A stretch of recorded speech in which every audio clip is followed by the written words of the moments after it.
The 2016 Honda Accord Coupe.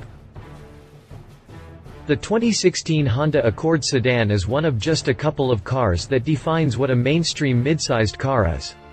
It is a car that is aggressively unaggressive, designed to be enjoyable but not to push any boundaries that might limit its commercial appeal. It's the "everybody loves Raymond" of cars. But Honda also makes a coupe version of the Accord, and since Toyota doesn't make a coupe version of the Accord's mortal enemy, the Camry, the Accord Coupe doesn't have as much competition as its sedan sibling. Honda can therefore take more risks with the coupe and build something more interesting, or at least something that looks more interesting. The Accord got a facelift for 2016, and this is most noticeable on the coupe. Mechanically, not too much has changed, but that isn't surprising for a mid-cycle refresh of a hugely popular car. The changes are mostly in the styling, which was unobjectionable but a bit dull in the old car, and has become much more aggressive in the 2016. It might not offer performance that will rip your face off, but a coupe with an available 278 horsepower V6 and a 6-speed manual transmission is still more fun than 90% of the cars on the road. Continue reading to learn more about the 2016 Honda Accord Coupe. Exterior. The update to the Accord has given the coupe a much sportier look. Not everyone is going to like it, but a lot of those that don't probably weren't planning on buying one anyway. New LED external lighting gives the car more of the kind of look you'd see on more expensive cars, specifically Acuras, though not exclusively. The aerodynamics are more aggressive, and the car has been given an aluminum hood to save weight.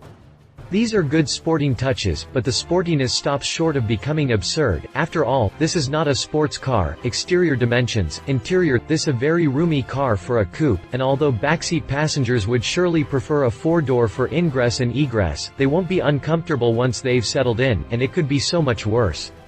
The front seats, which are bound to get far more use in any coupe, are essentially the same as those in the sedan, and this is a good thing. The whole design is made to be as accommodating as possible to as many people as possible, and it accomplishes this well.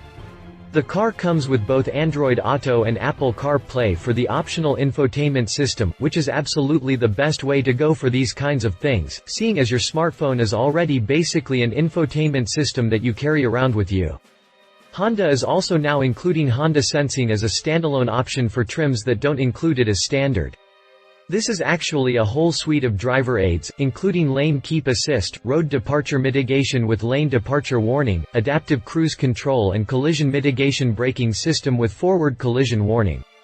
All of these will theoretically make your driving safer, and though they aren't new, Honda's offering them as a standalone option as new for 2016, so you don't have to buy it bundled with a bunch of options you may not want anymore. The added sportiness of the exterior has not carried over to the interior, and there aren't any sport seats or other boy racer touches inside.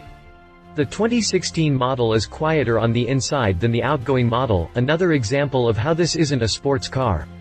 The lack of sportiness in the interior raises the question of how this car should be classified. Perhaps it would help to think of it as a Grand Tourer for a lower price bracket than those from Bentley or Aston Martin. It's comfortable, offers good luggage space for long road trips and is powerful enough not to be a chore to drive. Sounds like a Grand Tourer to me. Drivetrain. There are two options available when it comes to engines for the Accord, and these are unchanged from 2015. The Accord has been available with either a 4-cylinder or a V6 for decades, and the current options are a 185 horsepower 2.4-liter 4-cylinder or a 278 horsepower 3.5-liter V6. The V6 will obviously cost you noticeably more, but the real tragedy of the 4-cylinder is that certain trims are available only with a CVT. There is technically a 6-speed manual available for the lower trim levels, but you can count on having to really hunt around to find one when it comes time to buy. When it comes to the V6, you can also get a 6-speed manual, but if you're unable to locate one you'll end up with a pretty good 6-speed automatic instead of a soul-crushing CVT. Honda makes a good manual, and you should absolutely look for an Accord equipped with one before buying, but if you can't find one or don't want one, keep in mind that the V6 is going to be better to drive for more reasons than just the extra power. Lastly, the V6 will make the sprint to 60 miles per hour in 5.6 seconds, very respectable. There is no hybrid model for 2016, but there be one once again. 2017, drivetrain specifications, prices, competition, Hyundai Genesis Coupe. The closest competitor that the Accord Coupe ever had was the Nissan Altima Coupe, but since 2013 was the last year for that particular car, the Genesis Coupe becomes one of the closer competitors. The Genesis is a sportier car than the Accord, and the base engine is a 3.8-liter V6 that is quite a bit more powerful than the Accord's. But the car isn't actually much faster, and what you gain in performance you lose in subtlety and refinement. That said, it is a V6 coupe that comes in a few thousand less than the entry-level Accord V6. Read our full review of the 2016 Hyundai Genesis Coupe here. Ford Mustang. Yes, the Mustang and the Accord are clearly aimed at different crowds, but maybe they shouldn't be. Both are roomy coupes that come with available 4-cylinder and V6 options, and both have sporty exterior styling. Pricing is even fairly similar, but in truth, the Accord Coupe has its niche pretty much to itself, and you have to start thinking a bit more abstract to find things to compare it to. Read our full review on the 2016 Ford Mustang here. Conclusion. The Accord Coupe is a great car with a limited appeal. It does several things well, but none outstandingly. It's comfortable, but those looking for a luxury coupe will go for a 2016 Audi A5 or BMW 4 Series. It's quick, but when a V8 coupe from any of the big three American carmakers costs the same as an Accord V6, it won't take any buyers away from the outright performance market either. But this isn't to say that the Accord Coupe doesn't have a place. The Accord balances the things it does better than just about any car ever has. It's understated and a great way to enjoy driving without calling too much attention to yourself, something that some people value highly.